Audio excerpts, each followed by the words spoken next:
Caban utilisait une solution de feedback management, mais n'était pas satisfaite, notamment parce que les opérationnels ne l'utilisaient pas.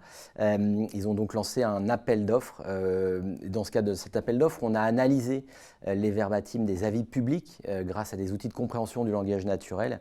Et ils ont été très surpris finalement de se rendre compte que l'analyse des avis qui étaient déjà publiés, qui ne nécessitaient pas d'enquête de satisfaction, donnait une analyse qui était similaire, voire meilleure, avec nos graphiques et nos analyses de compréhension du langage naturel.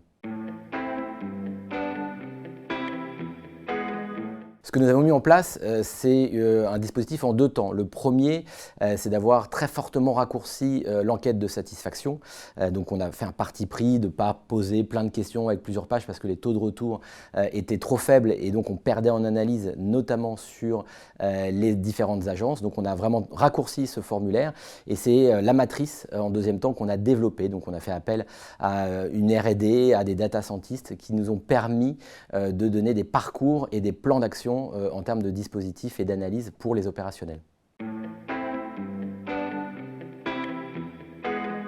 Ce qu'il y a d'innovant dans le projet, c'est Neo, donc une matrice de prise de décision sur tout ce que nous posons comme questions, qui donc ont été très raccourcies, et tout ce qui est dit en parallèle sur le web, que ce soit sur les grandes plateformes comme Google, Pageone ou autres. Donc on combine toute cette donnée et on arrive à scorer l'analyse du sentiment, que ce soit sur les parcours clients, évidemment des achats, mais aussi également sur les produits.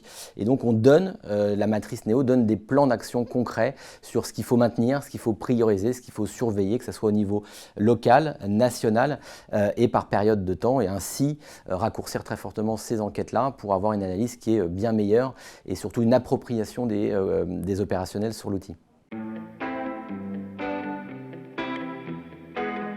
Alors les résultats obtenus, c'est plus 300% de taux de retour, donc on est passé de 15 à 45% de répondants, ce qui permet d'avoir une analyse beaucoup plus fine, notamment au niveau des agences. Ces avis-là sont également publiés, donc un taux d'augmentation et de diffusion sur Google My Business de 45%, qui améliore évidemment les réputations et le référencement local. Et puis un point clé aussi sur l'appropriation et l'usage par les équipes terrain, vu qu'aujourd'hui 9 agences sur 10 ont utilisé et utilisent quotidiennement l'outil, ce qui était beaucoup moins le cas auparavant.